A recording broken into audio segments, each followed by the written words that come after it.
할렐루야. 사랑하는 대강의 가족 여러분, 오늘 하루도 하나님의 말씀과 동행하는 삶이 되길 소망합니다. 오늘 함께 나눌 하나님의 말씀은 마가복음 14장 38절에서 40절 말씀입니다. 시험에 들지 않게 깨어 있어 기도하라. 마음에는 원이로되 육신이 약하도다 하시고, 다시 나아가 동일한 말씀으로 기도하시고 다시 오사 보신즉 그들이 자니 이는 그들의 눈이 심히 피곤함이라. 그들이 예수께 무엇으로 대답할 줄을 알지 못하더라. 아멘. 일제 치하의 일본군을 대항하여 싸운 이 독립군을 다룬 영화 중에 암살이라는 영화가 있는데, 이 영화에서 인상적인 말이 나옵니다. 이 처음에는 독립군으로 활동하던 이정재가 민족을 배반하고 밀정이 됩니다. 즉 간첩이죠. 그런 그가 대한민국이 독립할 때까지 살아남아서 법정에서 한 말이 기억납니다. 그 말은 대한민국이 독립할 줄 몰라서라는 말이었습니다. 영화를 보는 우리는 기가 막힌 핑계지만 당시로는 아마도 이유가 될 수 있을 것 같습니다. 대한민국은 너무나 약하고 그에 비해 일본은 아시아 전체를 집어삼켜가고 있으니 이유가 될 만합니다. 그러나 대한민국 국민으로서 생각할 때 죽음을 앞에 두고라도 이해가 가지 않는 말입니다. 국가 앞에서는 그 어떤 핑계도 핑계가 될 수 없는 겁니다. 그런데 신앙인에게도 이유 같지 않은 이유가 있습니다. 기도하지 못했다는 것에 대한 이유입니다. 다른 것은 변명을 하면 주님께서 다 이해해 주시지만 기도만큼은 이유를 대서도 안 되고 또 이유도 될 수 없는 것입니다.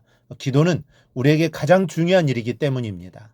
기도하지 않으면 그 시로 무너지기 때문입니다. 기도는 무조건 해야 하는 겁니다. 무엇 때문에 기도하지 못했다라는 것은 말이 되지 않습니다. 기도는 그 어떤 일보다 중요한 일입니다. 기도하느라고 다른 일을 못했습니다라는 변명은 주님께서 그 못한 일까지 책임을 져주시지만, 다른 일을 하느라고 기도하지 못했습니다고 변명하면 주님은 외면하십니다. 잠을 잤던 제자들에게 예수님은 두 번째로 기도하러 가시면서 이렇게 말씀하십니다. 시험에 들지 않게 깨어 있어 기도하라. 마음에는 원이로되 육신이 약하도다. 먼저 육신이 약하도다라고 하신 뜻이 무엇인지 생각해 보아야 합니다. 우리는 예수님의 이 말씀을 육신이 연약하니 어쩌나 할 수 없는 일이지 할 수 있는 데까지만 기도하거라 말씀으로 받아들이면 안 됩니다. 그것이 아닙니다. 육신이 약해도 기도는 해야 하는 것이다라는 강한 메시지입니다. 우리는 종종 이런 말을 듣습니다. 주님을 위하여 살고 싶은데 잘 되지 않습니다. 언뜻 듣기에는 가상한 말처럼 들리지만 사실 이 사람은 신앙을 크게 오해하고 있는 것입니다. 주님은 이미 우리 스스로 아무것도 할 수 없다고 하셨습니다. 이미 우리 육신은 이미 연약한 것입니다. 육신으로는 잘 되지 않는 것이 아니라 불가능한 것입니다. 그렇기 때문에 육신이 연약하니까, 육신으로는 불가능하니까 그래서 기도해야 하는 겁니다. 그러니까 육신이 연약해서 기도하지 못한다는 것은 말이 되지 않는 말입니다. 육신이 연약하니 더 기도해야 하는 것이 맞습니다. 다시 한번 말씀드리지만 신앙인이 기도하지 못했다라는 것은 그 어떤 이유가 될 수 없습니다.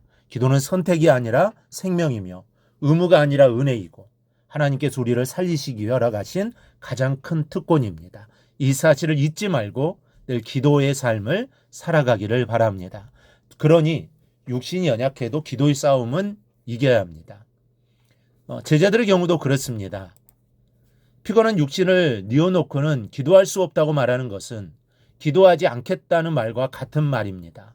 깨어 기도하라는 마음이 있다면, 그리고 몸이 가눌 수 없을 정도로 피곤하다면 졸음을 이기고 기도하기 위해 일어서서라도 기도했어야 하는 겁니다.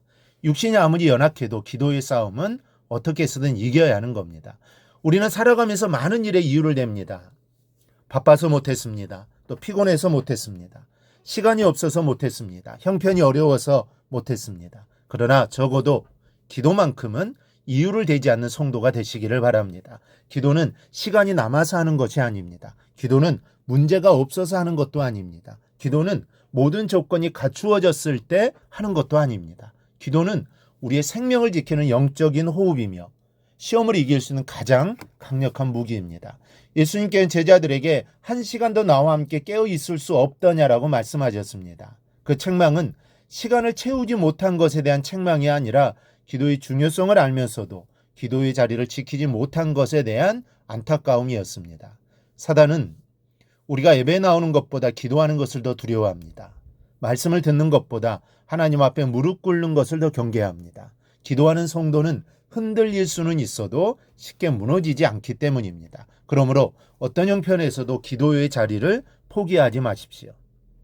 일이 많을수록 더 기도하고 문제가 클수록 더 기도하며 시험이 다가올수록 더욱 깨어 기도하시기 바랍니다. 하나님 앞에서는 기도하지 못한 이유보다 기도해야 할 이유가 훨씬 많습니다. 부디 평생 기도만큼은 이유를 내지 않는 성도, 기도의 자리를 끝까지 지키는 성도, 그래서 시험을 이기고 믿음을 끝까지 지키는 성도들이 되기를 예수 그리스도의 이름으로 간절히 축원합니다.